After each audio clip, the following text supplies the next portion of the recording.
You are listening to a Reverie original podcast. Please download the Reverie app to get the best in queer film, TV series, music, and podcasts. Stream out loud.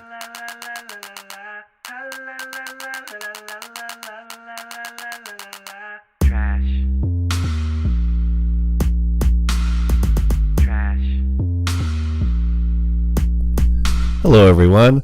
Welcome to Podcast of Color, where four trash bags come together to make some sense of this world. I'm John, and I'm trying to stay dry today, is what I'm doing.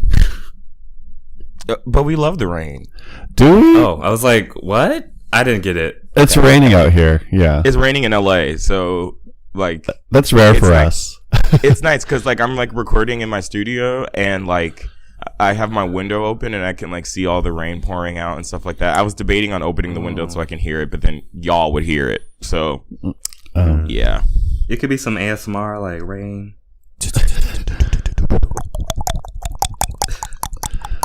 That sounds like something else. That's right. Is that rain? That's rain. Okay, that does sound like rain. Yeah.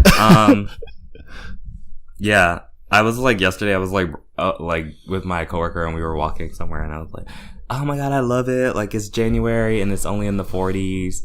Like what? That's this time last what? What? Only? No.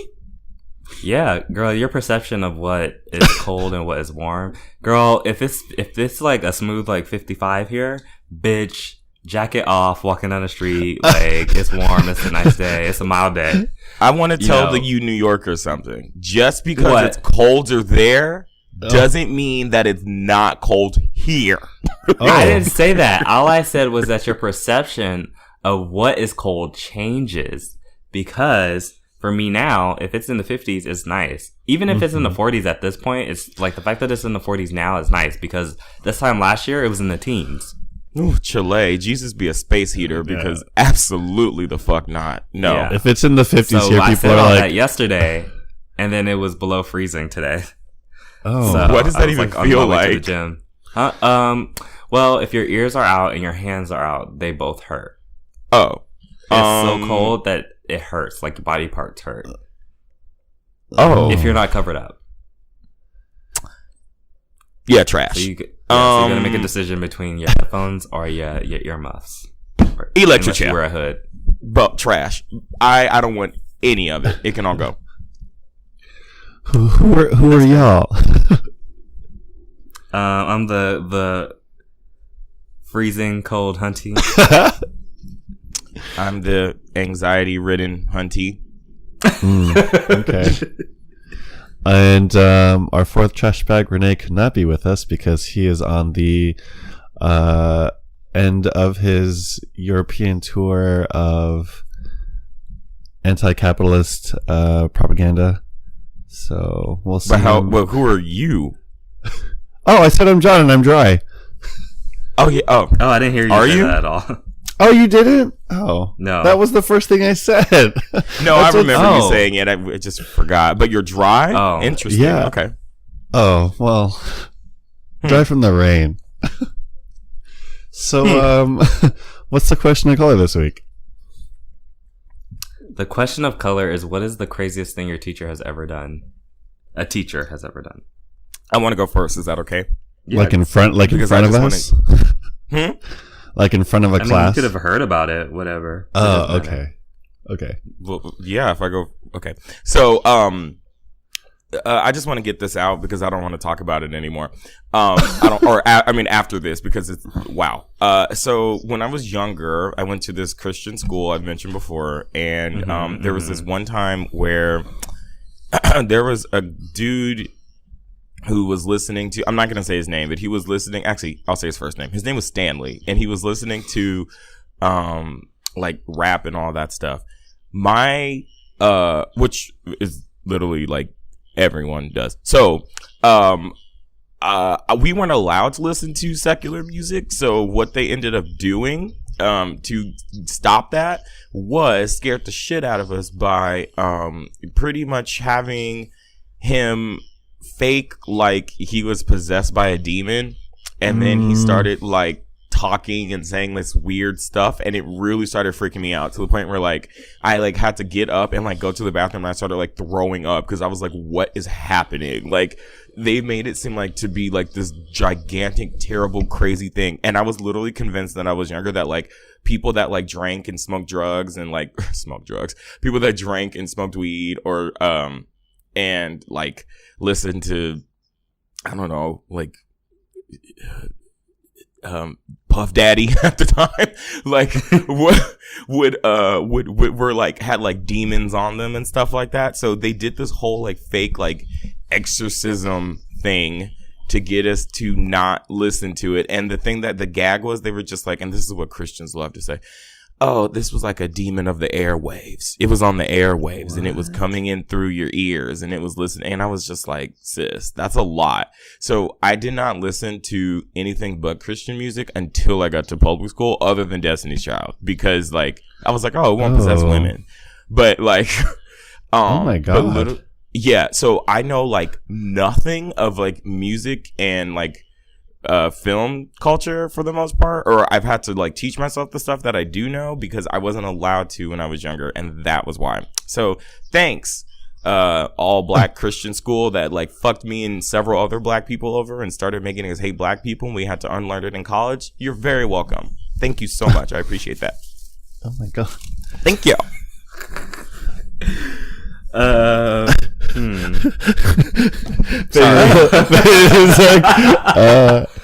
Was yours gonna be like, oh, like I cheated, and then he said I have to go to the principal? I like that. Electric chair, like electric chair. I love that video so much. No, God, where do I begin? Because I have a few teachers who like did some fucked up shit. I forgot this nigga's name, but he was a young teacher at my school. He was like the cool teacher. Everybody really liked him. But I mean, it's not a long story, but after we graduated, he like got caught fucking some students. Oh my God. Like high school students? Like it was after we had our class had graduated, but this was high school? Yeah. Yikes. Yeah. So there was that, and then we had a teacher. He got fired, right? Huh? He got fired. Oh, arrested, all of that. Wow. He went to jail, period. So that happened. Then my gym teacher, I remember like kicking the locker room doors, and like I was just like putting it on for like my classmates, and I was just like joking. I was like, there's an angry black man out here, and I like kicked the door, and he like ran out, like threw the doors open, grabbed me by the scruff of my neck, like grabbed my shirt, and like yanked me around, and my uncle had to come up to the school. Wait. Was your teacher the angry black man? You were saying that your teacher... No, I said there's an angry black man out here, and I kicked the door, and my teacher was white. PE teacher, yeah. I thought the question was, what's the craziest thing your teacher's ever done? Did, not you. He did that. But he grabbed me by the scruff of my neck. Oh. Isn't that crazy? You're right. I'm sorry. Assaulting a student. Like... Electric chair. Just I'm like, I'm sorry. Is that too mild for you? No, I'm just trying to figure out why you said there was an angry black man outside. I mean, the teacher should not have absolutely grabbed you by your fucking neck. But I'm just confused as to why you did that in the first place. I was just joking with my classmates and being dumb. I was being a dumb teenager. Got it. Like there was literally no other reason. I just was like, let me do something, and I did it. And then he like got mad and like yanked me and grabbed me and like swung me around by my shirt. That's where I could never be a teacher, because honestly, I would slap someone. So your teacher needs to not be a teacher anymore. Like if you don't have the temperament for that, and you won't like grab children by their fucking collars, don't be a teacher. Period. Oh my God, that's you'll go to jail. Period. Like big. Yeah, that's pretty much it, I guess. Did I have any other ones? No, I think that's it. Yeah. John, how were you traumatized? I was thinking about nursing school, and when I was in nursing school, I was 18, because I just when I graduated high school, I finished all my prerequisites to get into the program. So like I was one of the youngest in my class, and they separate nursing school by different rotations, which means like you'll do medical surgical one semester, the next semester you do like peds, and the next semester you do labor and delivery. So my labor and delivery professor was this woman who I don't think was very LGBT friendly. Because during when I was 18, I was still figuring shit out, and I'm like still figuring shit out till this day. But at that time, I was like also going to school for my career, and I was very confused about things, and I wasn't doing very well because of that. Like I had to repeat my labor and delivery semester. And she like pulled me aside after I found out I had to repeat, and she was like, "Are you sure you want to be a nurse?" But like when she asked me that, she was shaking her head left and right, like implying that I should say no. And she was like, "Are you sure you want to be in this program right now?" And like still shaked her head, like she was trying to get me to say no. And I was like looking at her, and I was like, why are you? And I was like, what do you think? And she was like, I think you need to reconsider your career. And I was like, wow, I know. And it like, I went home and I like cried that night because I was like, my professor doesn't think I can do this. But luckily my mom was really cool at the time. So I told her, and she was just, and it like kind of put a fire under my ass, to like do well. And I passed that semester right after she told me to like basically drop out. But like, I don't know. I don't think someone should be a teacher if they're like not supporting their students in that way, Yeah. So no, not really a crazy thing, but just like a traumatic, like, wow, I didn't know that professors could be so mean. You were literally like, wow, what a moment. Yeah. I will never forget in my career. I was like, and I think it's because she heard about, because I wasn't coming out to a lot of people, and I think it got to her, and she just wasn't like, she didn't even address it, because she addressed like the rumor, but she was like, I think you're focused on other things other than your school. And I'm like, yeah, there's a lot I'm going through right now, but that doesn't mean I should drop out. Like, anyway, so that was my experience. Sorry, sis. It's okay. That sucks. Okay, well, I guess we can move on to the minutes of the calor. Wait. El minutos de calor. Oh. Yeah. Here we go. A little Espanol for that culo. Okay. No. Yeah. No. Okay. Well, so yes? on that, no. Culo? No. Let me, Senor? no. So Hermana? What's that sis in Spanish? Is it just air? Okay. You're so hermana? Okay, Hermana? girl. Okay. We're gonna go.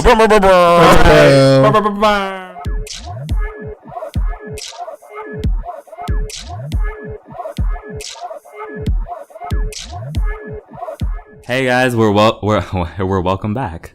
We're back with the Minutes of Color. Just because we wanted to throw a wild card at y'all, we're back with Rini. Hi. The Renee of the Renadiators. And we're also missing Rakeen. It's like musical So chairs. Musical. Yes, exactly. Yeah. You'll never guess who's going to be in our next segment. That's one secret we'll never tell. Switcheroo. XOXO. Have you ever seen me and Huh? Rakeem in the same room at the same time? You're the same person. Oh my god. Wow. Wow. Shook. Does he just put like on a, like, wait, do you just like put on a little toupee when you're Renee? Like a little straight toupee? Yeah, and I would have gotten away with it too if it wasn't for you meddling twink.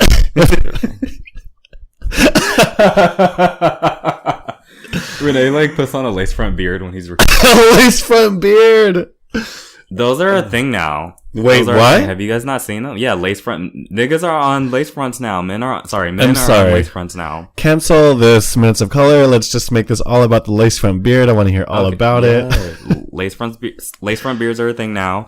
I definitely need one because I can't grow a full beard. I need lace front butt hair because I wish that my butt was hairier. Said no one ever. Really? How would that even work? Like, imagine like somebody's like hitting it from the back and they smacking your hair and they smack your wig off.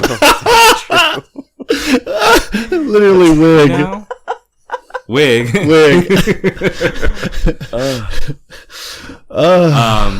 Any ohu. As you know, this is the ghetto. And welcome to it. We had some technical difficulties earlier, so then we had to record tonight, which is nighttime now. But then there was then Rakeem had like a huge emergency, so he couldn't be a part of the recording. So now we have Renee for this. But the realty is, John doesn't know how to export some shit. She's busy importing because she's a top now. But I'm kidding. I was trying to save you faces. I was just going yeah. John was just trying to announce that she was but the top. Is basically what that was about. Yes, for all real. Yes. 2019's the year of the blouse. Welcome her in. Anywho, Rakeem will be back for the next segment and Renee will not because we already recorded that. So let us continue with the topics. So the first topic of the day, or the evening rather, will be Britney Spears. One Britney Jean Spears.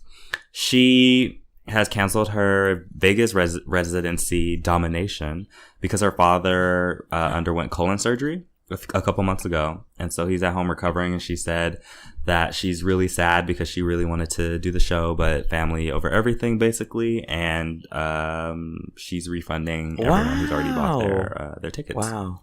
Because some people don't refund. Some people are just like, yeah. Really? Yeah, I'm not going to name names, but there are people that I stand for, and which is why I won't name them, that are like, actually, I'm canceling this tour, but good luck with that. Good luck with that refund. Azalea Banks? Charlie XCX? No. Janet Jackson. It was Janet Jackson. It was Zoe Banks? It was Janet Jackson. Was it Janet Jackson? Oh. She petty for that. She don't even. But I mean, I think she did fulfill it later, like years later. So I think that we're good now. None of the Janet stands come for me, please. I think we're good now. But yeah, oh my god, that sucks because she's been doing it. Britney's been doing it for like what, 4 years, 5 years? The Vegas residency. She's been doing it for a long time. Yeah. I don't know. I haven't been following her. Yeah, really she's been doing it. I want to say like 5-6 years or something, maybe even longer. I'm sorry. Really? Okay. Yeah. But the discourse earlier though. Oh yeah. So Rakeem felt that she was coddled. Oh. She's coddled.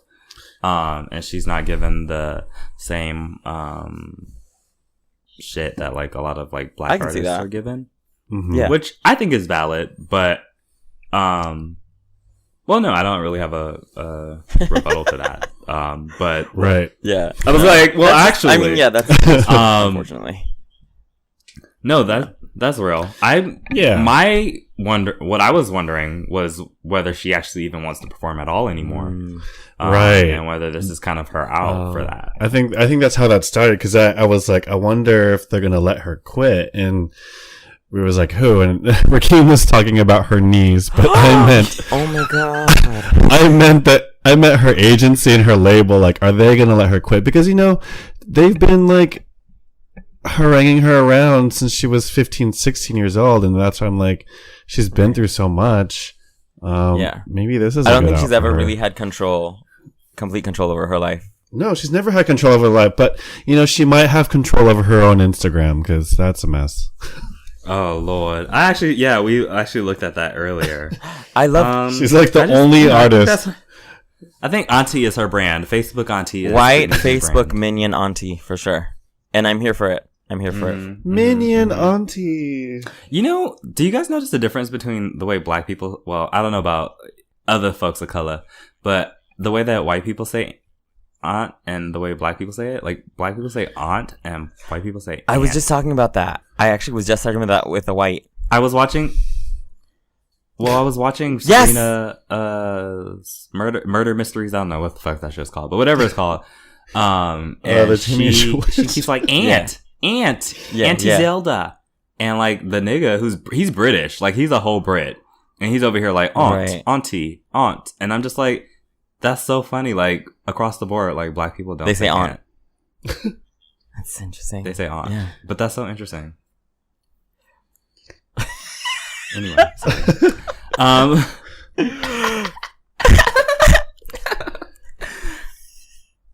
wait, was that John or Renee? That's one secret we'll never tell. Well, that one was definitely John. That last one. Anyway, let's get serious. Yeah. Are you guys ready to get serious? Oh God, what can we get serious about? There's so many. There's a lot of serious things, actually. There was like one big serious thing in there, but like now it's just like, whoo, Chile. Can we do one more lighter thing before we jump into something serious? Okay. Yes, Thank you. Yes, let's do it. Okay. Do you want to talk about Gia Gunn? I mean, it's not really. Oh, it isn't super light, but it's not like. Yeah, let's talk about Gia Gunn. It's lighter. Okay, no. Let's talk about Amanda Steinberg's new movie. She plays a young black girl who falls in love with a Nazi. They meet in a concentration camp. No, they don't meet in a concentration camp, but there's like this scene. So this movie came out. Let me look up what the name of this movie is called, because I actually don't even know. It's just called Nazi movie. Everyone's just calling me a Nazi movie. Like even I'm reading headlines. And it's like Amanda gets blasted for a Nazi movie. Well, anyway, so she plays someone who falls in love with a Nazi, right? She plays a mixed race girl in Nazi Germany who falls in love with a member of the Hitler Youth. No. Yes, she does. Yeah, and there's like a bunch of clips that have just been out. What? Where Hands Touch is what it's called. No.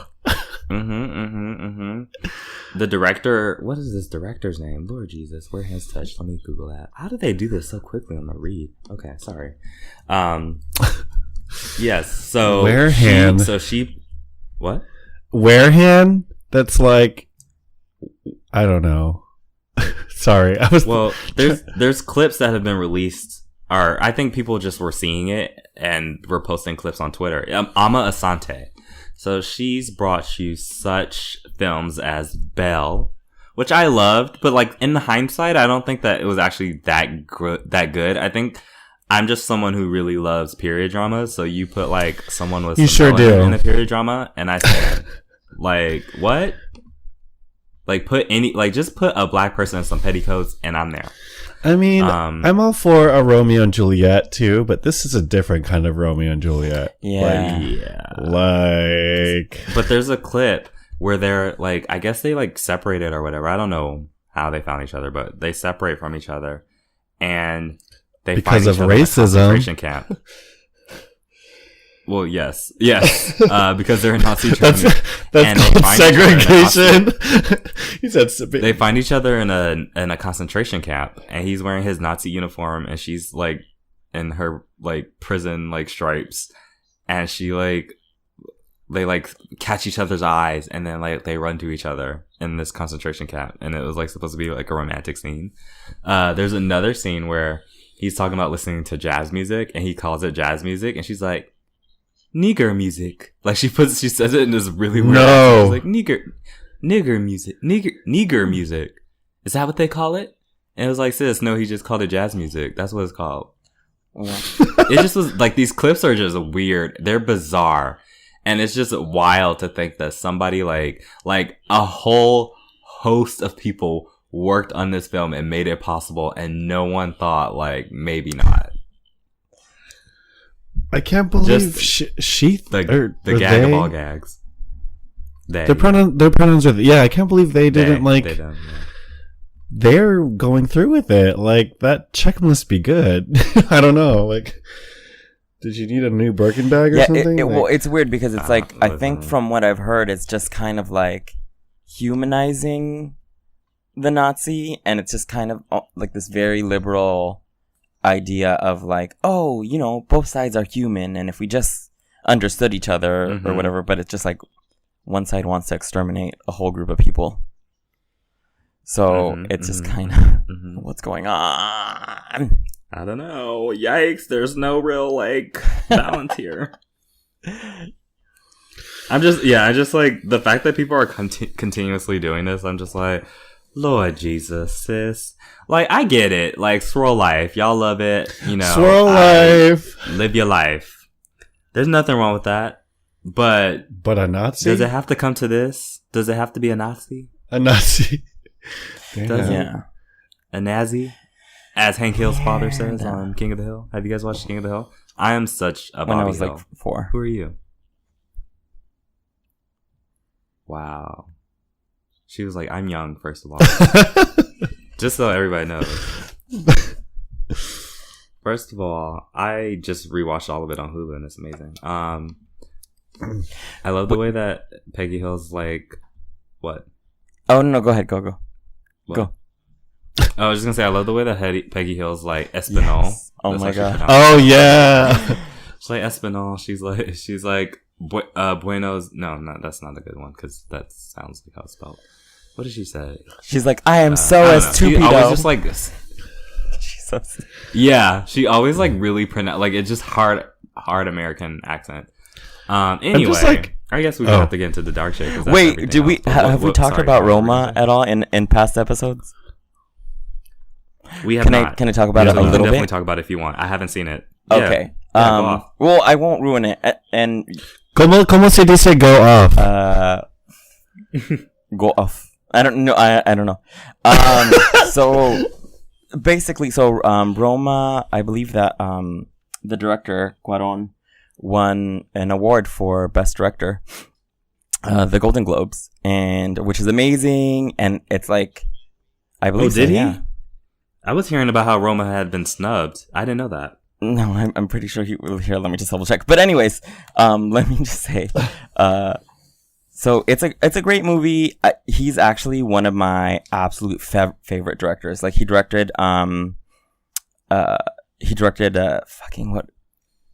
what's Children of Men. The best Harry Potter movie, Harry Potter. He directed Wizard Children of Men, Azkaban, which is one of my whatever. absolute favorite. Yes. Oh, he did, One of my didn't he? I absolute love favorite, that movie.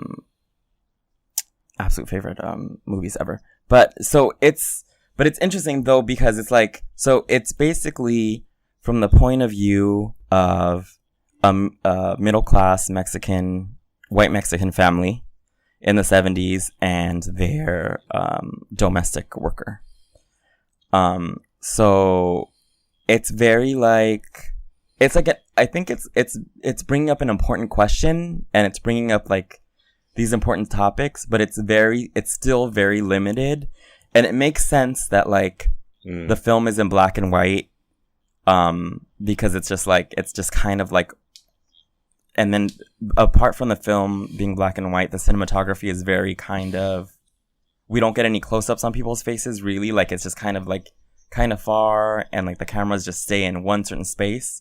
And it almost feels like he's doing an intentional commentary of like, I can only know her so well because I have a very different experience than she does of life. Do you know what I'm saying? So a lot of the critiques, which I think are valid, are we're basically finally getting a story about an indigenous woman, a mixed-ec woman, but it's like, but it's really, it's being told through the eyes of somebody who is using her as a domestic worker, and someone who from the eyes of an employer, basically. And like the moral of the thing, kind of what you kind of are supposed to come away with it is like, oh, she's a person too, and like the white middle class Mexican family loves her too, and she's almost like part of the family, but like she has to do like all these really kind of extreme and like humiliating things in order to become part of the family. And at the end of the day, it's still a employer-employee relationship, and it still feels exploitative. So I'm super excited that Yalitza, the actress, has been like on the cover of Vogue and is getting all this like press, and somebody that looks like her is, being revered. But it also comes with this weird thing of like, again, like certain marginalized communities are only given a platform when they are kind of seen through, or like their story is told through a white lens, white Mexican lens. So, and even though like I'm super proud, obviously, like it's a Mexican director, it's one of my favorite directors ever, it's still something that I feel like should be critiqued, even though it's absolutely gorgeous film. But have y'all seen it at all, or? No. I've been meaning to. I'll watch it, but I haven't seen it yet. But yeah, I mean, I still think it's worth watching. But I do hear the critiques, and I do understand when people are just like, maybe I'm gonna not do it. So, what would you give it, Renee, as far as if ratings? I'm looking at it as purely just like a film, like if I thought that like, there was no politics involved or whatever, like maybe as a film I would give it maybe a 9. But when I think about like everything that goes in it, I would maybe give it like, when I do include the politics and like the behind the scenes shit and everything else, I would give it maybe like a 3. So it's like a beautiful, that's a drastic change. It's a beautiful piece of art. It's a beautiful piece of art, but it's also like you could have gone a lot deeper, and we don't really get to know the character as like really. We only get to know what she's doing for the white American family or white Mexican family, if that makes sense. But yeah, anyway, that was my 2 cents on Roma.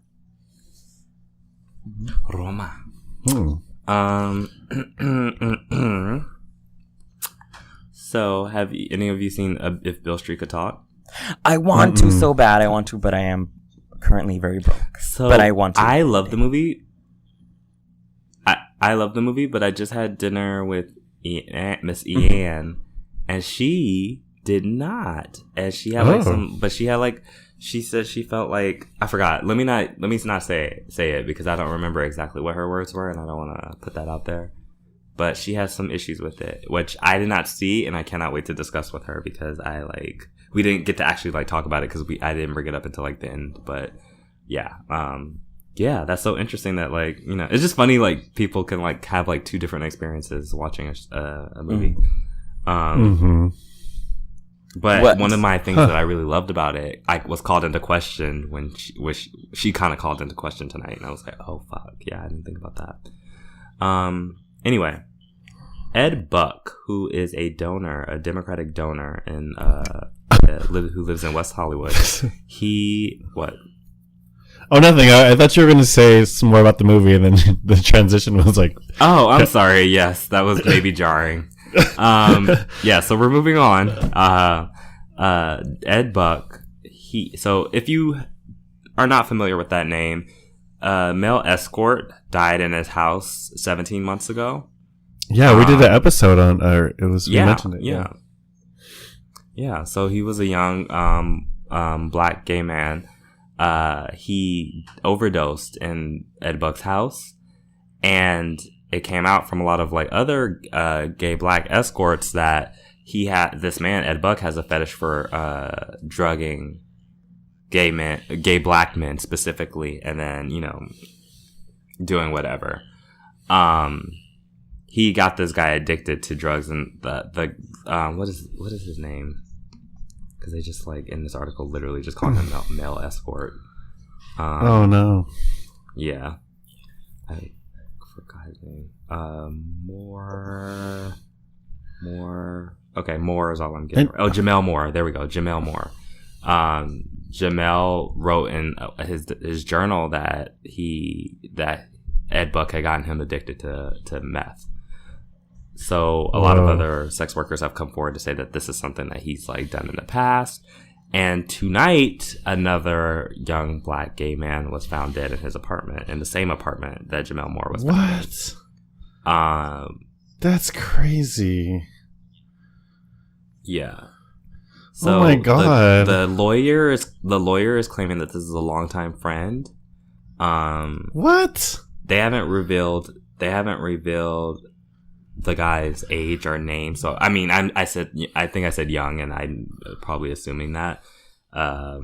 Apparently the lawyer, according to the lawyer, they've known each other for over 25 years, and he's an old friend of Buck's, and he also like had a lot of issues and apparently came over drunk, high. But that's a little coincidental that I was gonna say in the same exact way. Damn. And I think the issue here that we're finding with the coverage of this is that people don't value the lives of black people, period, but they especially don't value the lives of gay black people. And wow, that's crazy. Jamel was the same age as me. Sorry, I just saw like his age. Yeah, so a lot of black people are not speaking out in the way that they would in another situation because, of course, black gay lives don't matter to y'all. I'm not gonna go off because we've already talked about this. We've already gone off in the past. But you know, until we protect all of us, none of us are protected, and it's just important to remember that.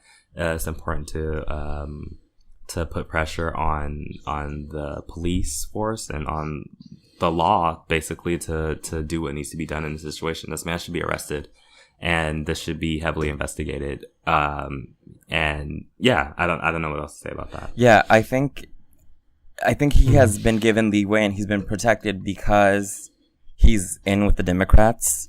He's a big donor. He was a big supporter of Hillary Clinton. And like this big, powerful gay person that has this very clear connection politically and someone who can provide a lot of capital is somebody that they don't want to lose or put pressure on. And especially when it's like a white gay man. Do you know what I'm saying? And it's just it just kind of shows how like I don't know, the whole system is fucked because it's like you're really not valuing black folks, and apart from that, letting people that do really horrific things, you know, slide because they're white and because they're like voting for the party that you want to win. So it's pretty fucked. John, did you have stuff to say about Gia Gunn? Oh yeah, I thought we're transitioning to that next. Yeah, go ahead. Topic. Yeah, I think. Oh, sorry. Go ahead, Base. Ooh, oh no! I mean, you were. I'm just kidding. I don't care. Yeah, I mean, I definitely thought we would go there at some point, and I'm glad that Renee segued so flawlessly. Wow, what a moment. Yeah. So oh my gosh, you know. Oh, I just thought of... No. Go ahead. Instead of Renee L. Way, it's Renee L. Segway. I need you to go to sleep. Oh, yes. Renee Segway. Oh, you're dumb, John. I love you. I'm done. Anyways, Gia Gunn. Yes, so Gia Gunn. Gia Gunn shared a meme about... What's her name? Nancy Pelosi? And see, this is why I should have segued it, because I would have had it. Sorry. See, you didn't let me do it. You just never let. No, I'm just joking. Let me do it. No, I got it. I got it. So she posted a meme that said, "Trump, I want money to build the wall. Nancy Pelosi," and then it's a GIF of Gia. What you want to do is not necessarily what you're gonna do.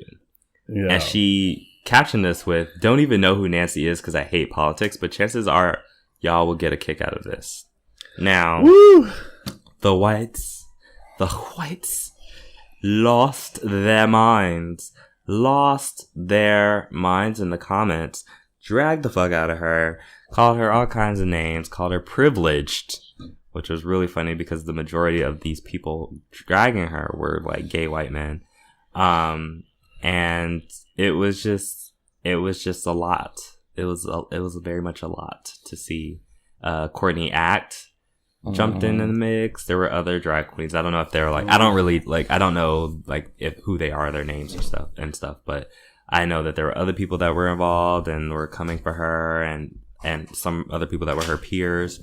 And so it's just, I don't know. I just thought it was funny. I thought it was horrible, but I also thought it was like, there was just something comical about a bunch of people who really aren't like political. Like you go on their Twitter feeds and they don't talk about shit and they're not radical in any way, shape or form. And they're trying to come for this Asian trans woman and call her, this Japanese trans woman and call her privileged and say that she can afford to ignore what's happening under Trump, as if she's not one, a person of color, and two, trans, and three, a woman. Like, come on now, are you kidding me? Your comment, can I read your thing, or do you want to do it? Because yeah, you can if you want to. So the Maleficent base tweeted, and I quote, "The number of white gay men who don't do more than post a pic of an I voted sticker on their assholes every couple of years, calling an Asian trans woman privileged." Wow, what a moment. I fucking lost it when I saw this, by the way. I fucking lost it. And I had to repost it. It just was such a gag. And it was funny because even like there was people that were like commenting under Courtney Act's tweet, because Courtney Act has said something to the effect of like, delete your account, like, oh my god, I can't believe you did this. And other people were like, some people were like, sis, when white gays have like done things that were problematic, you like took the time to have conversations with them about it and like wanted patience and all this other stuff. And now, this woman of color, this trans woman of color is misguided, because that was not a great tweet. It wasn't. Like, let's be real, it's not. Like, you should be aware enough. Yeah. Maybe not to necessarily know who Nancy Pelosi is, but you know what I mean. Like, you should have some semblance of an idea, I guess. And that's not great, but like at the same time, like the way that people were like, oh, like trying to cancel her over this, and I was just like, it just was like, what? Like, it's just so funny to me because people will bend over backwards to excuse like white people or straight people of doing things, and you have this woman who's doing this, and now you're like, it's just a step too far that she doesn't know who Nancy Pelosi is. Who, by the way, said all lives matter, because she still doesn't understand that that's a tool of white supremacy. Like, bitch, out the fuck of here. Yeah, fuck all of that. So many layers. It just cracks me up because, okay, sorry, I'm gonna like segue really quick and then we can come back to this. It's just so funny to me that people still like don't realize that when you say all lives matter, you're literally like enacting like white supremacy. Like, you're protecting white supremacy. That's white supremacy protecting itself. Because no one ever said that white lives don't matter. Okay, no one. I mean, some people have said very few though. But the people that are behind black, yes, they're. But the system does not say that. It does, however, say that black lives don't matter, which is why it needs to be stated. But of course, like slave owners back in the slave days, they was out here when abolitionists were talking about freeing slaves. They were out here talking about they want to enslave the white man, because it has to be either or for y'all. Either y'all are like subjugating us, or you're like spreading the fear that we're subjugating you. Either black lives matter and white lives don't, or all lives matter. And that's not the case. So choke. And yes, also fuck Nancy Pelosi. Honestly. Thank you. Oh. Yeah, she was on RuPaul's Drag Race, I think last All-Stars. And like Trixie of all people started crying when she met her, and she was like, oh my god, somebody who's changing the world. And I'm just like, shut the fuck up. Like, seriously, the most liberal, safe, like, politician, like, shut the fuck up. For real. And also, Trixie's racist as fuck, too. So, if we... Oh, yeah, isn't she that good old Southern girl? If we want to go there. But yeah, and the thing with me, too, is, and this might be a little problematic, but I almost feel like if a trans woman of color doesn't know who Nancy Pelosi is, like, she has a lot of her own shit going on. Do you know what I'm saying? Like, there's probably, I feel like with a lot of marginalized folks, they're dealing with so much of their own shit that the fact that they don't know every politician's name, happens, then like, whatever, that's fine. Like, and like, granted, she's a famous one, and she probably has a lot more capital than a lot of trans women of color. But I'm just like, she's going through her own thing. She has her own shit going on. Like, I'm not gonna like sit here and scold somebody for not knowing Nancy Pelosi's name. She's not even that important. I mean, she is. I guess she is as a Democrat, but like, at the same time, like, you're not doing very much. Like, let's talk about Ocasio if we're gonna talk about like politicians. My only critique is, though, that Gia she shouldn't say that she hates politics or something. Is that what she said? Yes, I hate politics, or I don't know politics. Yeah, she said she hates politics. Yeah, there's a difference because I don't know. That's fine if you don't know her specifically, but like, saying that you hate politics is just an interesting statement to make when you are championing yourself for the trans community and Asian community. Like, and that's that's just coming from me, because I want, you don't see a lot of us on TV. So when I finally do, my hopes go very, very high. And then just to dismiss something like, I don't like politics, but you're going to play a certain card constantly when anyone like critiques you at all.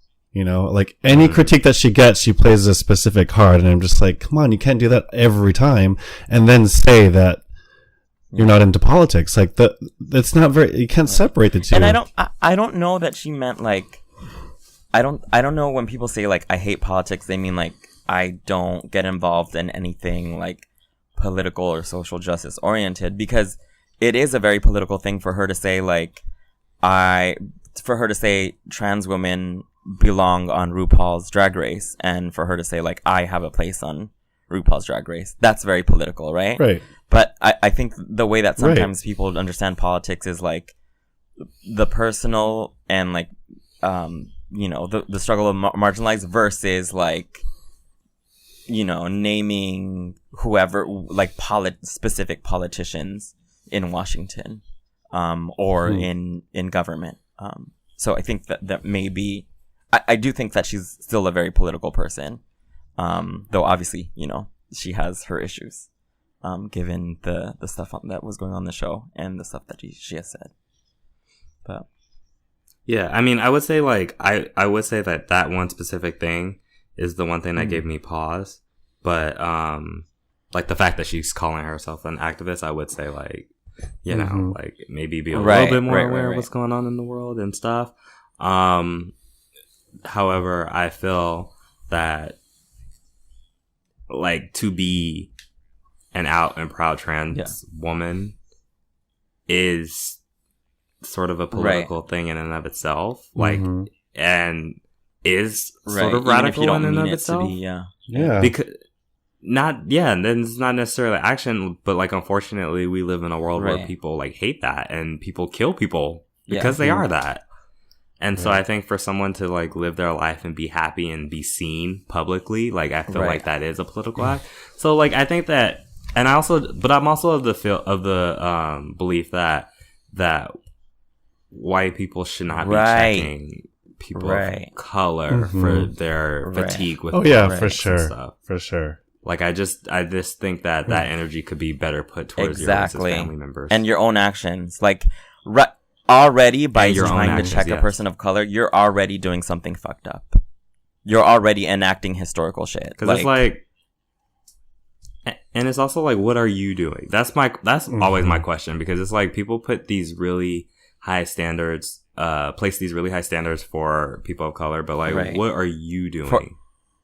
Like, what are you doing other than posting a sticker? And what are you doing for people of color? Like, if you're so worried about the politics of people of color, what are you doing for them? And I will guarantee you that 99% of the people coming for Gia are really doing no work, real work for people of color.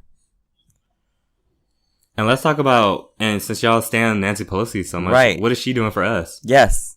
Right. That's what I want to know. Like Alexandria Ocasio-Cortez is coming in and shaking the table more than Nancy Pelosi has, and she's been in this game for what, 40 years? And Nancy's kind of like dismissing her. Like she said, like, oh, it was only one area that she won, so let's not get excited. Like, shut the fuck up. Yeah, she did. She didn't. She did. What? Yeah. So fuck her. Yeah, that is because her friend was the one. Because Alexandria beat her friend. Wow, that was her colleague. Yeah. Moral of story. And like somebody, sorry, go. Sorry, go ahead, Ricky. I mean, Renee. Somebody pointed out on Twitter. They were like, it's funny because what Alexandria Ocasio-Cortez is doing isn't even radical, but it just shows you how little the Democratic Party is doing, because this woman just came in the game and she's like just stating like regular ass shit that like should be like a common discourse among Democrats, and yet they're doing nothing, and it's really just making them look bad at this point. And like, did you see the interview at all with Ocasio? With Anderson Cooper? Yes, when he asked her if Trump was a racist, and she said yes without hesitation, and then he's like, "Why don't you talk about Trump more?" And it's just like, that's not even the issue. And she said, she's like, "Yeah, he did not invent racism. He's a symptom of it." And then when he was like, well, if you want like universal healthcare, where are you going to get the money? And she was like, nobody ever asked the question, where are you going to get the money when we want to give more funding to the military or to space research? But when it comes to like helping people, like housing or universal healthcare, then all of a sudden it's like, oh, we don't have the money. And I was like, yes. I was like really living for her. I'm here for it. And the gag is, this is just basic shit. Right. That's the really sad part about all of this. That's how radical and that's like quote unquote crazy and intense she seems to people, is like giving people like universal healthcare, which they have normally in like places like Norway, which is like a normal thing, is like here, oh my god, such a mind blowing and radical and like horrendous like concept. Well, that's because we have more people of color here than they have in Norway. I bet you if you put some people of color in Norway, they would start acting that too. For sure. Yeah, white people do not like to... White people would rather suffer. They would rather be in the dirt than see any people of color being okay and healthy and fine. They do not want to see you doing well. Yes. So, what else? I don't know. Segue. R. Kelly. Oh. What? No, go ahead, John. That's probably better than R. Kelly topic. Oh, I was going to say this, speaking of like, calling out and calling in and apologizing for people, I was going to talk about, Kevin Hart and Ellen DeGeneres. Oh, yes. Speaking for all the LGBT community and forgiving him. Thoughts on that, fellas? I honestly think that Baze is the only person that can really speak on this. So. Oh, okay. Well, let me dust off my vocal cords. I mean, I really don't have a whole lot to say other than the fact that, number one, Ellen should have just sat there and ate her goddamn food. She should have just minded her damn business. There was no reason for her to get involved in this situation. She doesn't get... What do you get out of this? That's what I want to know. Is he paying you? I hope he's paying you. But you got money too, sis, so I don't know what you're getting from him. I don't know. And she's white, so she probably has more money. Maybe he's inviting her to the cookout. I don't know. Maybe there's like some secret, like ultra secret black cookout that they have going on in Hollywood, and she wanted in, and this is how she was doing it. But... what I do know is that she should have minded her business, because this was not her place to jump in. You were not affected by his words. His words were directed towards his son, who is a black male, and I think that that's where this whole situation is coming from. I think white queer people don't really stand up for us, period. But it's also really interesting. I find it really interesting where white queers go with like black homophobes, right? Because usually y'all are like go gung-ho for black homophobes, but it's just interesting in this situation to see how like people are reacting to Kevin Hart, because either they're going gung-ho or they're just like, oh, it's fine, which neither one is your place to be, like at the honestly and truly, like the fact that she felt that it was her place to step in and forgive him for anybody, like sis, what? It just reminds me of every time a racist white gay says something says something racist on Twitter, and a bunch of people rush to tell them, you know what? It reminds me of every time Jeffree Star does something racist, and a bunch of people run into his comments to tell him that it's okay. That they're not black. It's just the most bizarre thing to me to watch someone who was not hit apologize to the hitter, or accept the apology of the hitter when they were not the hitee. It don't make any sense. Make it make sense. Make it make sense. So that's how I feel about Ellen. But I'm lukewarm towards her anyway. I think she's one of those people that was like, she's like RuPaul. She was very radical, maybe for the 90s, but I think that's where that is. As far as Kevin Hart goes, he keeps referencing an apology that never actually happened. And when asked about it, when pressed about it, he's never forthcoming about he's never forthcoming with like footage or like anything, he can't point to any article where it's like referenced or anything. Like all it is just a reference to a reference to a reference of him apologizing. And so he gets like very what's the word I'm looking for? Very defensive when people ask about this apology. And he's basically said, and I'm looking at this Vulture article, he's basically said like, oh, well, go ask the person who dug up my old homophobic tweets to find it. And it's like, what? And we're supposed to believe that you're sorry? Yike. Are you crazy? So it's just, so for me, it's like, you haven't actually apologized. You want us to accept the late ass apology that you did finally, like he did finally give an apology, after he said he wasn't going to apologize again. He hasn't done any work to show us that he's changed. He keeps telling us, oh, it's been 10 years, so I've changed. That's not how that works. Just because you age doesn't mean you grow. And a lot of people think that those two things are synonymous, and it's not. You have not shown us anything that says that you're not homophobic anymore. I don't know. Like, I have not seen you working with any queer people, any LGBTQ people. I have not seen you going up for any LGBTQ people. When trans women are out here dying, being killed, I don't hear you saying anything about that. When Jamel Moore got killed, I don't hear you saying anything about that. When black gay men are being destroyed in the media, I don't hear you say anything about that. When homophobia is like running around in abundance, I don't hear you saying anything about that. So all I've got from you is that you did something homophobic, and then you stopped. You said something homophobic. You stopped saying homophobic things for 10 years. And then when you were asked to apologize for it, you refused to, because it's been 10 years. And the real adult thing would have been to just say you were sorry. Like, you could have just said you were sorry in the first place, and it really would have like saved all of this bullshit. But unfortunately, cishet black men are going to cishet black men, which means that they're going to try to play the victim when they're victimizing other people. They're going to remind us that they too experience racism, which they seem to conveniently forget we do as well.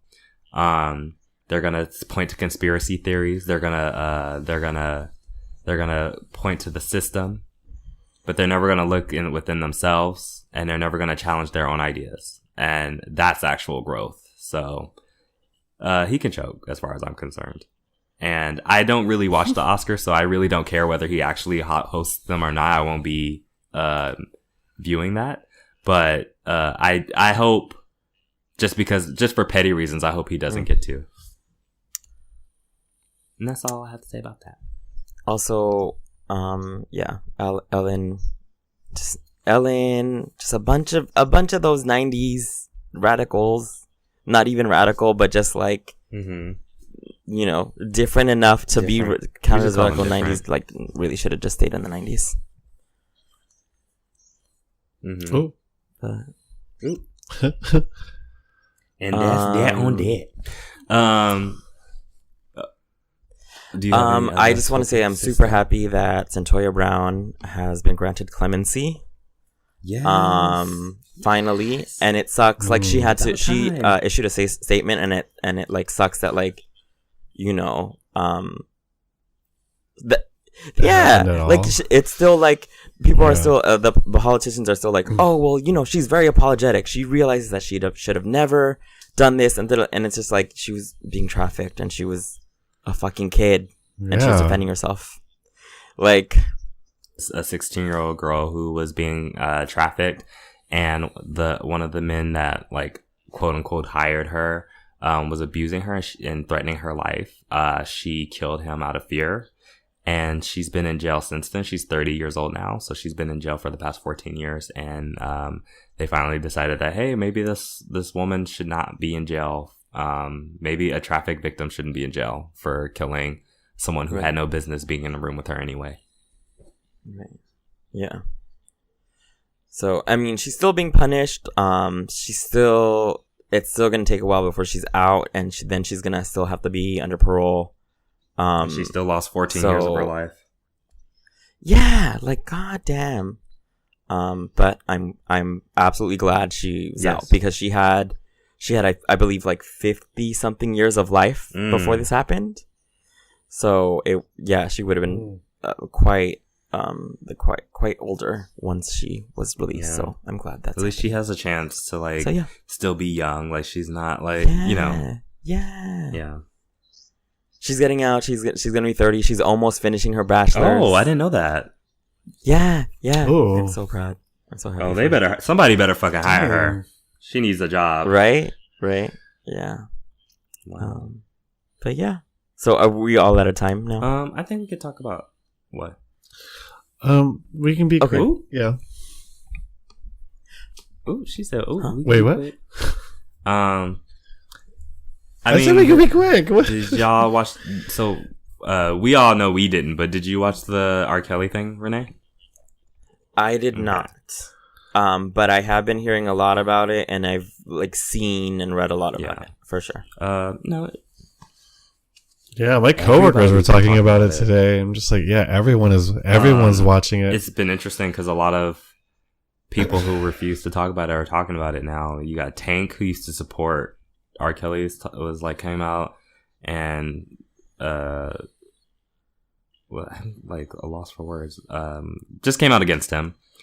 Basically, you have Meek Mill, which I didn't expect. Dragging on Twitter and saying like it's disgusting, and a lot of other people have like skeletons in their closets. You just had a bunch of male artists coming out and saying something about it. You had some that were not saying things about it, and it was interesting because some of those artists were asked to be a part of the documentary and they turned it down, which led to a discussion of whether they were guilty by association, whether they were guilty, they had their own things in their own closets that could have been revealed. Yeah, so, Right, so John Legend actually appeared, right? And I think he's like one of the only celebrities that was asked that actually appeared. But yeah, so it sucks because like it seems like a lot of these people knew, and just won't. And like a big part of why these things continue to happen is because people allow it and like will stay silent, and they think that by staying silent they're being neutral, when really it's just like your silence is protecting these people and letting them continue to do the fucked up shit that they do. Like with Harvey Weinstein, fucking Quentin.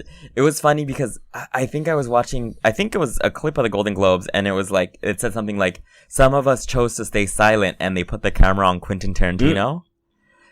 And I was just like, yeah, like, this is the thing. Like, maybe we need to start calling out the people that are, like, staying silent as well, because you're allowing this to happen, and you're creating this culture that is basically comforting and, like, coddling these people so that they never receive any consequences.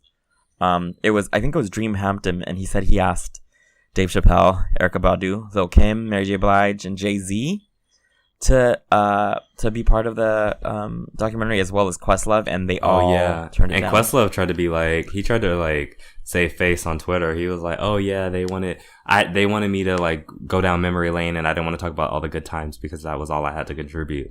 And Dream Hampton was like, that's not what happened. She was like, no. And he deleted his tweet real quick, which is sad because Questlove usually is like about shit, and he's usually speaking out against shit. Yeah. I was glad Amanda. Oh Lord, I'm sorry. I like went on my Google and Amanda's name is still up there. I was glad Erykah Badu didn't say nothing because her old ignorant ass. Oh, we already know how she feels about young girls and enticing older men. So I don't think that we needed that addition. Oh, she said something about wait, what? What did she say? For older men to be attracted to young girls or something, and it's these fast tail girls need to be responsible and not wearing all kinds of stuff. And how she doesn't let her daughters dress a certain way, and yeah.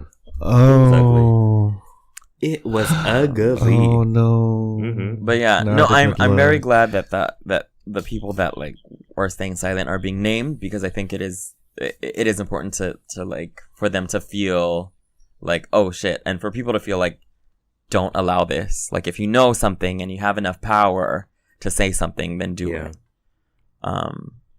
If you see something, say something. Say One time the Metro was actually right. Yeah, I felt bad for a lot of those young women, just knowing how deep it ran. Like, all these people surrounding him, and also finding out that he had like connects in the police in Chicago PD. And that, like, cops were warning him when there was going to be check-ins with the girls. Yeah, he was getting, like, warned. There was, like, pastors in on this. And it's just so crazy because somebody was... I don't even know where I read this, but somebody was talking about the way that predators and people who have, like, these cult-like things, how they get the approval of, like, authority figures and, like, pastors and, like, police officers are great for community, as community leaders and getting people to kind of follow them. And so, all it takes is one pastor, and we know how pastors and we know how the church can be with abuse of power. And so it's unfortunate, unfortunate that these girls were put in these situations. I know Mickey Kendall was on there, and she was talking about like the fact that this man was like trolling high schools and middle schools for young girls. And it was a well-known thing around Chicago. Like, girls were warned, like, be aware of R. Kelly. And he targeted, underprivileged young black girls. And it's really fucked up because he knew nobody would care about those girls because they're the least valued.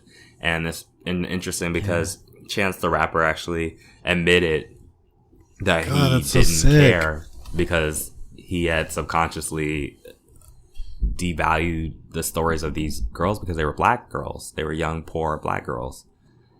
And it's just interesting how like that, just like that's something you can just do. You don't even think about it. But it's something we have to interrogate and have to be constantly aware of. And he was, I don't know if you saw this, but he was married to Aaliyah when she was 15. And had been grooming her, and apparently once the marriage was annulled, and then like I think her parents were trying to get her away from him, he then had enough connects in the industry where she was being blacklisted, and it was very hard for her to get the second album out and rolling because like nobody wanted to work with him. Oh, I didn't know about that. They were interviewing Aaliyah's cousin, I believe. Wow. And he was saying like, it was the first album, Age Ain't Nothing But a Number. Yeah. By the way. And then the second album was 1 in a Million, and it was really hard for them to put it out because nobody wanted to. For some reason, they were like some mysterious reason, nobody wanted to work with her. Wow. That is interesting. Dang, that's crazy. So it's just like this whole, not only like people and like institutions, but this whole industry is protecting this person. Yep. So. And it's like, and all these people are gonna walk around talking about, oh my god, I can't believe this is so crazy. We really gotta do something about the predators in our community, while they were protecting this man this whole time. And it's like, it's interesting when stuff like this comes out because I can remember Harvey Weinstein. I can remember hearing things about his casting couch. You know what I mean? So for me, it's just like I remember hearing about that stuff like years ago. I remember, and we're not even in the industry. And I'm young. Like I'm not. You know what I mean? Like I haven't been around that long. I don't know. I grew up hearing stuff like about this. You know what I mean? And like I grew up hearing stuff about R. Kelly as well. So it's just crazy to me, you know, that everyone else was just like, okay, this is not happening. And it's one thing I know, like sometimes you hear rumors about things, and so it's harder to like differentiate. And I know when you're a celebrity, everyone's constantly making up lies about you. There's so many conspiracy theories about you. There's so many just rumors about your life that are not true.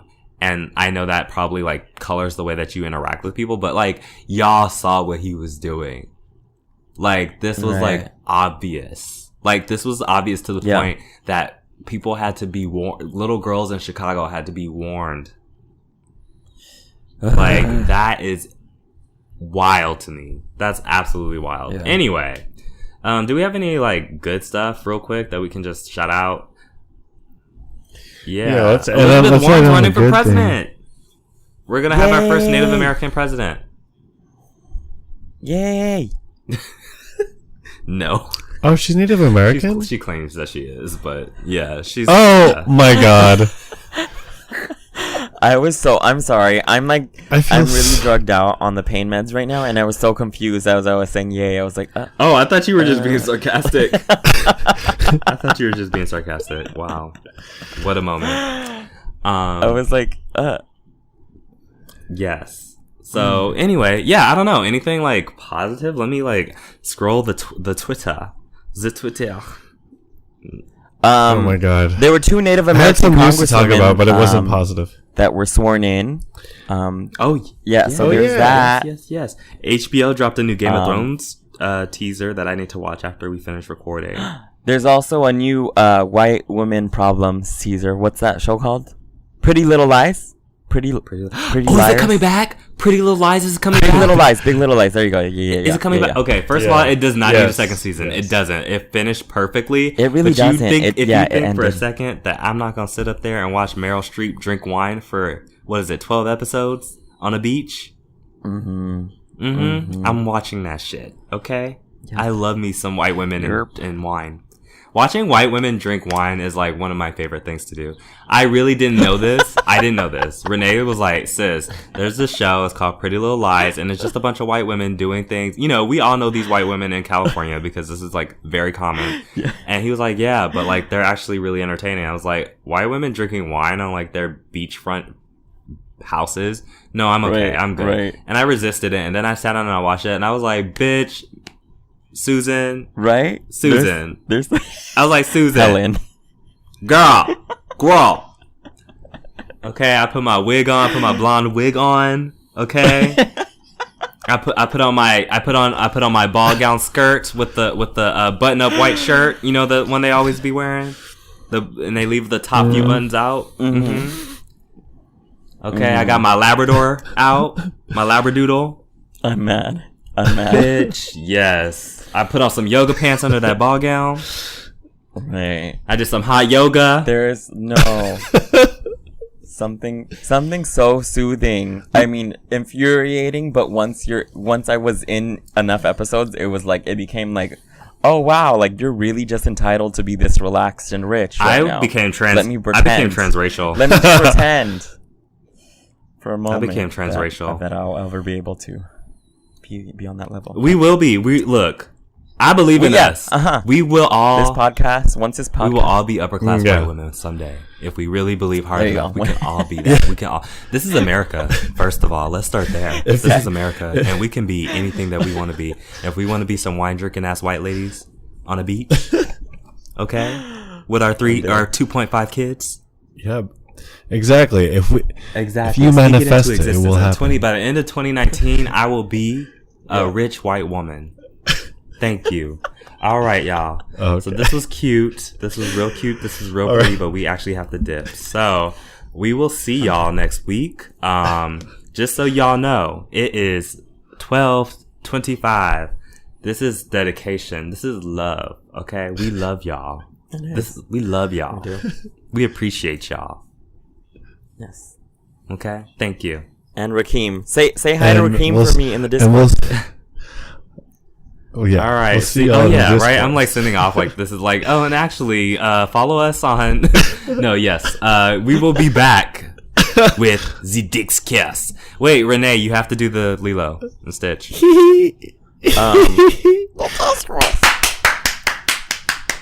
Oh, that's all we wanted. Right. It's been 84 years. I can actually do this. It's been 84 years. And I can still smell the fresh paint. I thought. Oh, sorry. The sheets had never been slept in. The china had never been used. Titanic was called the Ship of Dreams. The Ship of Dreams. And it was. And it was. It really was. It really was. I can quote that entire movie. Okay. What were we going to say, Renee? Sorry. All right, y'all. Oh, okay. All Brr, right. brr, brr, brr. Brr, brr, brr. Tee hee hee hee. Giggle, giggle. Oh.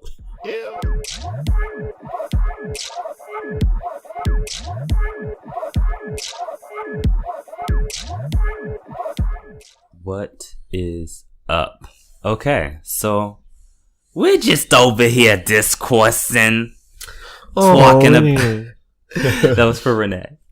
One day he's gonna come back and he's gonna do it, and then he's gonna do the Lilo and Stitch version. Oh wait! Ooh! Whoa! Oh, who is that? I can't do it. I can't do it. Nope, can't do it. Wait, right, what did guys. he say last time? He said, I forgot. He said a bunch of shit. I'm sorry. Oh, whoa. Okay, no. Okay, listen. Nope. Yeah, I was like, this is not gonna work out. Yeah, for it's me. not working. Okay. I tried it, and it's just not happening. It's not realistic.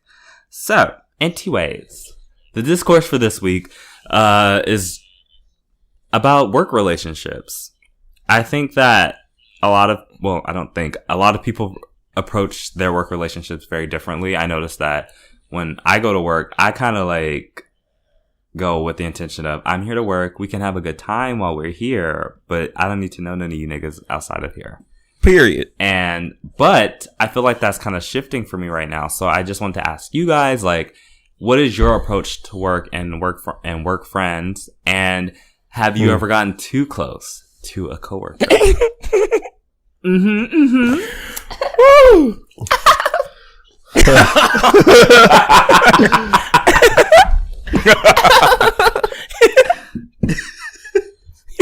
These giggles. What'd you say, John? I said these giggles. I can't with the giggles. You're supposed to add on to it. I can't. Okay. Anyway.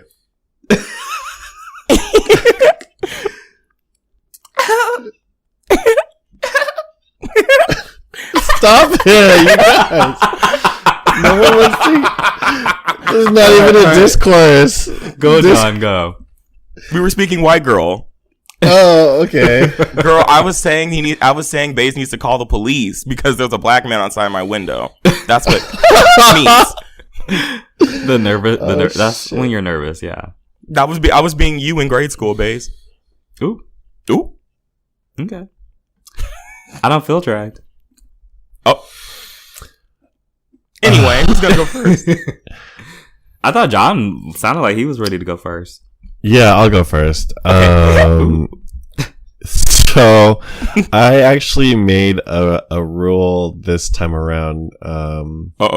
With my new job and I've only been there for a little over a year, but I've made this rule where I don't add anyone on social media or I don't want to get that close to people at work because I think my strategy around this time is that it could backfire, you know. I don't want any digging of anything to come up or any if I don't know. I just want to keep things separate this time. I want to keep work and fun separate. Don't shit where you eat kind of thing. I don't know. It's just no one's business at work. And honestly, I don't feel that close of a connection anyway, so it's a little easier for me to do that. My last job was I was working with family, you know, a bunch of queer folks, and we had the same mindset about a lot of things.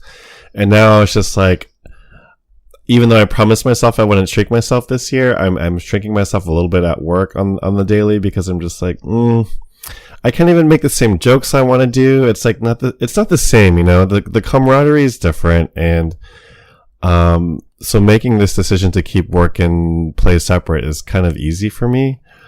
And I think it's better professionally. Like if I ever wanted to move up or transition to a different position, there's not a lot of things people can hold up against me if they don't know too much. Mm-hmm. So that's my strategy. So, you said now, as in you, as you did it before. Yeah, so, before I had made mistakes. I've made mistakes before of like getting close, getting messy, people knowing way too much about my personal life. And I like, and it backfires on you because, you know, when it gets to like management or something like that, it gets a little murky, and I don't like that. You know, I like my waters clear, so. Do you want to maybe give, okay, maybe not. Okay. Baze? Or do you want me to go first? No, I'll go. So like I've said, I've always approached, I've never really gotten to, like, I can count on one hand the number of people that like I've really like, oh, we're going to see each other out of work and we're going to hang out. You know, I had one friend who was like, who I remember when I worked at Target years ago, I had a coworker who kind of introduced me to her, like, she called them her gay dads.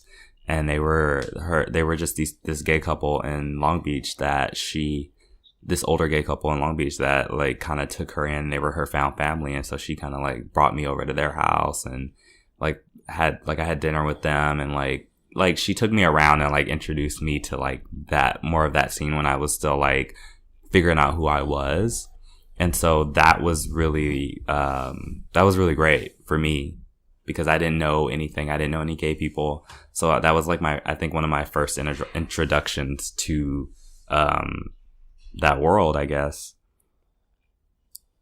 I since then don't think I've been like super into getting close with people outside of work. Though I do have, like, I have a friend that had like moved back and forth between LA and New York, and I see her sometimes, and I remember I knew her from American Apparel. But yeah, generally speaking, I like to keep that distance. And like when I started my job now, I was like, y'all not following me. I'm not going to any work outings. If there's a work party, I won't be there. Like, I'll see y'all when I'm on the clock, basically. Like, when I have, like, if I'm getting paid to be there, then I'll be there. But if I'm not, then I'm not going to be there. And sometimes do you think that has any implications? Oh, sorry. No, go ahead. I was going to say, do you think that decision, Baze, has any implications with like the way people look at you at work? Like, oh, Baze is not a team player or something like that. Yeah, definitely. Like, cause I changed locations in my job when I was working on the Upper West Side. You know, people were like, oh, like, Baze is too cool. He doesn't like us. And like, that was like partially true. Like, I didn't like some of them, and I was like, I don't want to actually know you outside of work.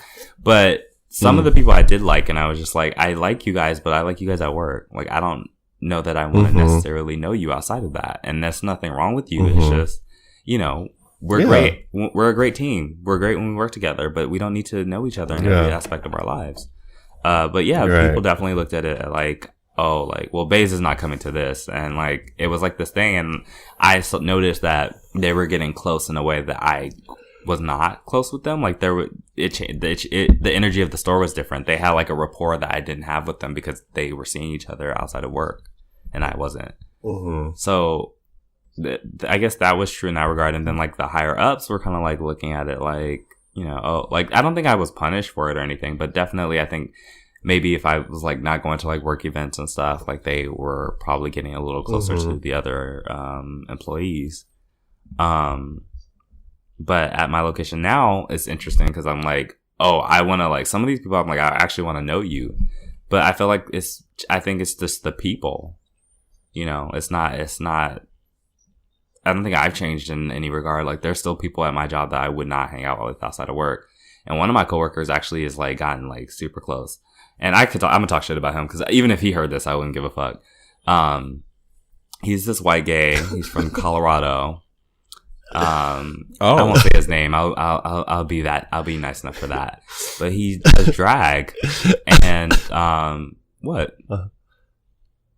He does drag. No, I was thinking about how, like, no, I was thinking how about the question was potentially going to be who's the messiest person. And I'm thinking about you right now. Me. It is. Okay, I was fine. going to say Baze. So I'm Baze RD. I'll be Baze RD. Chef Baze RD. I'm okay with that.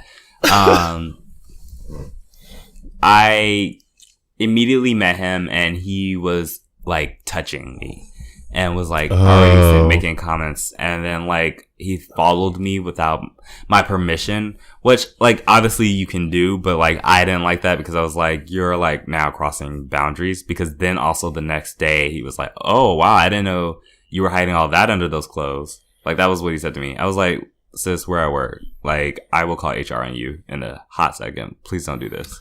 Ooh. Wow, HR department must be nice to have that. Like, What? What'd you say? Sorry. Oh, HR department. Yeah, I'm just bitter. He was just like continuously like making me so what do you think about open relationships? I find that a lot of gay men are in open relationships. What do you think about that? And I'm just like, sis, like, what? I just met you. We're not having these conversations right now at work. I'm not going to do that.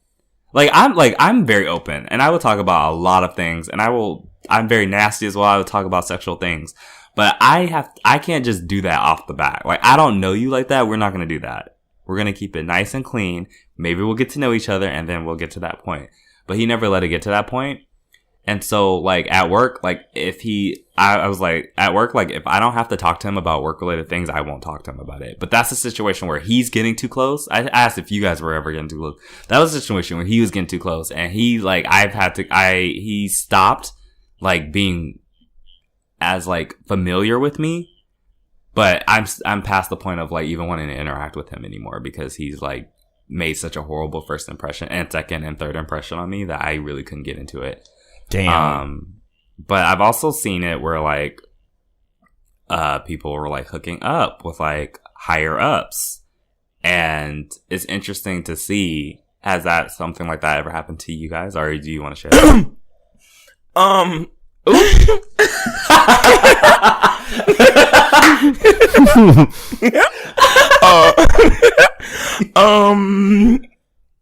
I'll go. Okay. So, I am of the opinion that you should absolutely not fuck your coworkers. Agreed. Wow, we went there. It's messy. Fuck it, I'll say it. I've done it, and it's not. I've worked out by myself for the last 3 years, so it's kind of, well, I don't really have like a coworker for the most part. I have people that I work with, but not like coworkers. I'm by myself for the most part. But when I did work with people, when I was in college and working at like the coffee shop and at like Yogurtland and all this, or not Yogurtland, Red Mango and all that shit, and I had coworkers, that was interesting because the coworkers did kind of like become like my mini family to like a degree, because you saw them like all the time. And so like at UCLA, like when we were at the coffee shop, like we would do these, like we would have like coffee shop parties where like after the people who closed were finished, like we would all go to someone's apartment and like the whole staff would just like get drunk together, except the people who were opening. Terrible idea, because I know one time, like I was the head supervisor, and I know when the first time I started drinking, like when I had like hard alcohol for the first time, I had like 2 shots, like, or like 4 shots, like in 5 minutes, and like puked or something like that. And like, then I realized, oh my God, I just literally destroyed the relationship that I have as these people's bosses. Like they've seen me now, like over a toilet, like throwing up. And like, I mean, granted, we're college students, so no one gives 2 fucks, but it's still like that was happening. Like I was making out with a lot of coworkers, like, and, it was not It was not good, because what ends up happening is that's how office drama starts. That's how people start to like gossip and like talk shit and all that stuff. And then inevitably, like when something happens, someone gets fired, someone gets in trouble, then it becomes into like this whole thing. So it's never really worth it. And also, like, I think it's nice to separate those things, because like you need a life outside of your job, and I'm like learning that. And it's like, and when your coworkers are your, at least for me, when my coworkers were my friends that I saw all the time, like it was, you know, you can never like it was always in the back of my mind, or like always there. And it's so, you know, I think you have to learn to kind of separate that. So I absolutely don't agree with like becoming like super, super close with coworkers. But if it happens, like it happens, but never with like a boss or something like that, a boss or something like that. Yeah, I think you have to play it. It's a fine line, because you do spend, I mean, for most people, they're spending at least 8 hours a day, 5 days a week at a job. And they spend more time with their coworkers than they do with anyone else, and their family or friends. So like it's hard to keep things separate, but you know, at the end of the day, this is about work. And so you can't get too close, but also it does come into favor when there are things like, you know, can I get a day off, or like, can you cover me? It helps when you actually like the person, and you like them when you get to know them and hang out with them. So it's tough. Yeah, I mean, it is, but like I think part of it is because like when you are that familiar with people, it is sometimes hard. Like I know that there were certain people like at the coffee shop when I would be like, okay, well, you need to do this. Like we need to be sure that this is done. Is this done? Is this done? And like because they were like friends, they would be like joking, and I'm like, no, bitch, like this is work. Like I'm trying to get you to do something because like we have customer. And so it was kind of like, I'm not joking with you. I'm like, at the time I was their boss. So I was like, this is what you need to get done. But like when you, you know, throw up and they're holding your hair on the toilet, whatever, that relationship is ruined. Like not saying that they need to be like terrified of you, but there should be some level of like respect there. And I felt like that wasn't there because of that. And also coworkers are just nosy, and then like they have their own friend groups, and you never really know what they're talking about. So, you know. So yeah. Have you had good experiences with coworkers? Have I had what? Good experiences with like becoming friends with coworkers at all, or? Well, I mentioned that. I mentioned that one girl that I was friends with at Target, and then, yeah. I mean, I feel like some of the people that I'm working with now, I'm like, there's a couple that I'm like, I would hang out with you outside of work, and like, part of I think what like, I think I'm attracted to in a friend is like seeing someone who's like trying to do more than what they're doing right now. And when I see that, I'm just I gravitate to that energy, because it's like, that's what I'm trying to do, you know? Yeah. And so when I see that in other people, and I'm like, okay, well then, like, you know what I mean? I see that commonality. I kind of like gravitate towards those people. And so I've noticed that I've been doing that with some people at my job now. So I don't know. We'll see. I mean, I'm not going to put too much on it, because things are very fleeting and you never know what happens. And you also got to be careful, again, because people know your business, then that shit is around the workplace and it's not cute. So that's my main reason. That's always been my main reason for keeping my distance, is because I'm just like, if I decide I'm sick, you're not going to contradict me at work. Right. If I'm sick, you decide that you're sick. You know what I mean? Like, you're not going to be out like, oh, so actually Baze was doing this, or me and Baze did this the other night, or I saw on Baze's Instagram. You know, y'all don't need to know none of that shit. Yikes. I mean, I agree though. Like, John, have you had any good experiences? Yeah. Well, at my last job, I was working at a very LGBT friendly place. And I made a lot of friends and like close family and chosen family there, and I honestly learned so much. But so that's why it's easier for me to make this decision now, because I'm not in that kind of environment. But yeah, I've met a lot of good friends that were not I don't want to say level is on my word or level is the word, but like, you know, I didn't become close friends with management. I became close friends with people who were sort of how do I say it? I guess not management. I guess that is love. I know what you're trying to say though. You know what I'm trying to say? Same because you can't, like, you're actually technically not even allowed to go have lunch with your manager if it's not work related or something, because it is a conflict of interest. So I was, even when I was like temporary manager for a little bit, I couldn't hang out with people that I wanted to outside of work or during work or during lunch, because it would show favoritism or something. So, but I became really close friends with people that were in the same category. I don't even know. I'm blanking out right now. I'm brain farting. Tier? I don't know. I know. Yeah, what you're tier. trying to say. Yeah. But I think that if someone or listeners is thinking about like this type of decision, I would just say, like, it's kind of like playing your cards right in a strategy game. You know, like, you have to get some people on your side, because you are going to need some coworkers who will vet for you if something goes down. And like, I think it's smart to be pageant most of the time, and so that's the approach I try to take. Like, I'm kind of like no RuPaul. I'm kind of like Switzerland in a lot of these arguments at work. I'm like, oh yeah, like, I don't take a side normally, because if you do, that's usually what gets you into a lot of drama. So it's always good to be like, I don't know, what's the word? Neutral? Yeah. You know, I agree with you. I mean, I think it's smart. So go off. Like, I wish more people kind of considered that, because I just know when you're like, when I was in it in like 20, I guess, but in college, if you put a bunch of 21-year-olds together who's drinking for the first time, shit's going to happen. That's just a disaster. Mm-hmm. But as a grown adult, yeah, no, that's not happening. Sorry. Like, maybe we can like text sometimes if you need a cover. But other than that, it's not really going to happen. Sorry. All right. Well, I mean, I guess we covered it all.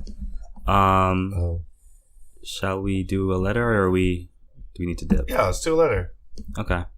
Quick. All right. Let's see what we've got here. Let's see what we've got. In it. In it. I'm stalling. In it. Oh.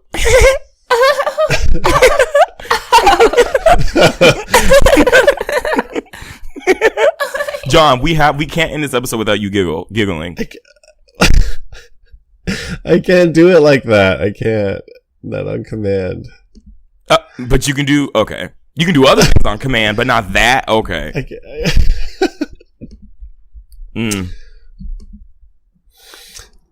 But so okay. Okay, so while Baze is looking for that, John. Okay, so I was just scrolling through Twitter, and I wanted to ask y'all: did you see Timothy Charlemagne, whatever the fuck his name? What is his name? His glitter harness. What did you think? I mean, I don't know. Not that like harnesses are exclusively for gay people, but it just seems very pandering, you know? It is. Like, what are you doing, sis? And it's a glitter harness, to be specific. Honestly, if I see a video of him getting fucked or wait, is he of age? I don't know. Yes, he's like 23. Okay, so until I see a video of him sucking dick or getting fucked or you know, actually being gay, I would like to request that him and Darren Criss just leave us alone. Right? That's another one. Like, quit. I don't like it. I don't. Well, what's his name finally had to give it up because he married Priyanka Chopra. Nick Jonas? Yeah, he had to give it up. Okay, so I found a letter. So they wrote to us already about their mixed friend. issues they were having with them. So they said, "We have yet to speak about it, and I was considering bringing it up. This happened October, November. Take your time. I don't think it's worth talking about again, especially if we only have 5 months left together before we graduate." She also recently opened up about how she feels about her relationships she developed here at school, and she said none of them feel solid or complete, which low-key hurts, but honestly that's the truth too. So, is it really worth discussing race with someone I won't see afterwards? Doesn't really value our friendship that much? I also want to ask Al about what you did after high school. Oh, okay, this is something different. So this is that person that like was like offended by like I think crackers or something because they're like half white and started crying. Oh no! You guys don't remember? Wait, that? didn't we read? Yeah. So this is we addressed it. Okay. Yeah. So I mean, I think it's worth addressing if you feel it in the moment. If you want to have that conversation, I feel that it's worth it, especially if you have 5 months. 5 months is a long time to be in proximity to somebody and not telling them how you feel about something. So that's how I feel about that. I feel like if it's a relationship that you want to continue, then go ahead. Otherwise, girl, don't put your energy into it.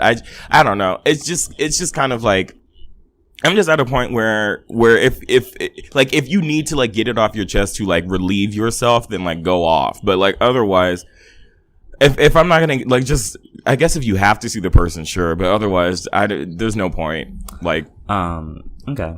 They also wanted to ask what we did after high school because they're about to graduate high school soon, and they're diving into art history in college. No. Oh, sorry. And they're wondering, is it worth it to pursue a higher education? It depends on what you want to do. It depends. I'm going to answer first because they said art history. If you are doing art history, I'm assuming you want to go into the arts. So actually, if you want to even just send me an email at my normal email, which is rakimc@gmail.com, I'll be more than happy to talk to you about it because, on it, the thing about art and art history is like, if you want to go into like institutions, like museums and stuff like that, you probably should get the undergrad degree. If you're going to make work, you don't necessarily need it if you consistently make work and and it's good work, good quality work, and you're, kind of showing growth in that kind of thing. Also, I really, really recommend community college, like highly, because I went straight to to college right after, high school, like without anything. Like I just had 3 months and then for summer break and then just went. Worst decision of my life because I wasn't prepared as a person. I wasn't like, and by that I mean like I wasn't prepared to stand up for myself. If someone said something, I wasn't prepared to question authority. Like I was taught my whole life to like not do that. So when I got a single room that was cost me way too much money that I couldn't afford, I didn't try to change it because I was just like, okay, well that's what they gave me and whatever. Like I was nowhere near ready. So if you feel like you're at a point where you can like make sound decisions for yourself, then like go. But if you want to take time off and like focus on yourself, do that. And don't let other people make you feel like you're less than or like lazy for that. That's not true at all. And honestly, you're going to end up with no student loans in 10 years and while we do. So you win. Yeah. I mean, I guess that's the best answer. I pursued a higher education and then stopped.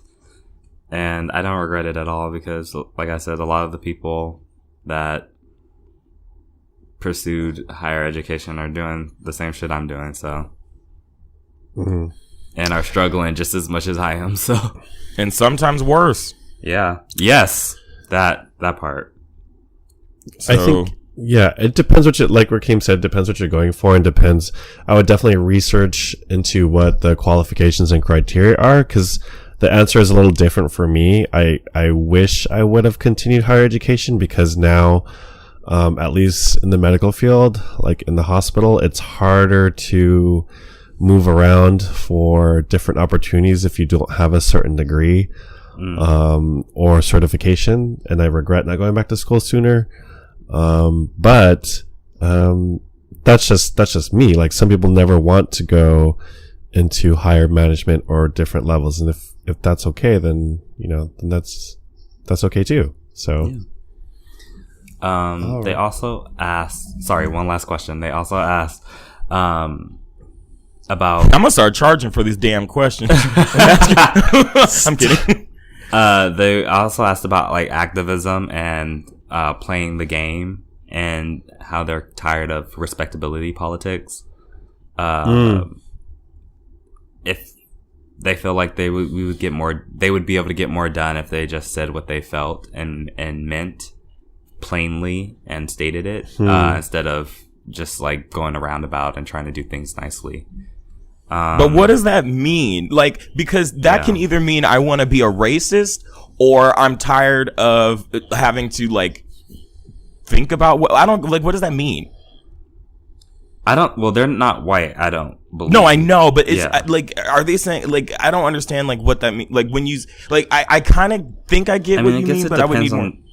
I think it just depends on the activism you're doing too, right? Like if you're like going and doing like public speaking and stuff and like doing rallies, I guess like you can probably be more, I guess, radical than if you were like trying to move within institutions. If you're trying to move within institutions and if you're trying to also like make money as well and like do all these other things, then like unfortunately respectability politics are the way to go.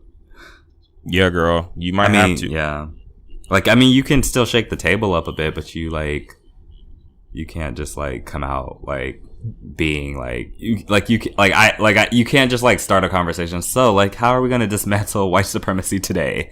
You know what I mean? Like in a corporate meeting, like you have to like probably be a lot more subtle about it. Yeah. Oh, okay. I think I get the question. Okay. Yeah. So sometimes you actually do just kind of have to like, you know, like suck it up, or not suck it up, but sometimes you do have to suck it up and like just, you know, if you're trying to move in those institutions, because it is so difficult. Unfortunately, we don't live in a perfect world where you can just say whatever the fuck you want in an institution and get it doesn't exist. It should, it doesn't. So just be smart about where you're doing it. A lot of what I would recommend is making a private blog or something. Maybe just go to Tumblr, because no one reads that shit anymore. Go to Tumblr and then just vent all your stuff there. You don't even have to post it, and then you can just get it out that way, or get a journal or something like that. And then that way you can maybe take out your frustrations that way, or kickboxing or something like that. Get a white teacher and beat them up. Oh my god. All right. Yeah, so that's gonna be it for in kickboxing, not in real life. Don't hurt people. That's gonna be it for today's episode of Color. Do you want to do our outro, Ricky? Yeah. Sorry, I thought you were gonna. The way you were talking, it made it sound like you were gonna say something else. So, thank y'all for listening to the show. What do we? Oh, thank you. You can find us at Podcast of Color and Trash of Color on Twitter. Send your questions and honey roasts, and we need to do a honey roast because we haven't done that in a while. Oh, we send haven't. Send in your honey roast to podcastofcolor@gmail.com. And do y'all have any announcements for this week or any thank yous or? Just words of encouragement. It's 7 days into the new year, and I hope everyone's doing well, and wishing you a magical one. And Baze, you have anything? I love you. Cute. Okay. Right. And with that, we will see y'all next week. Bye.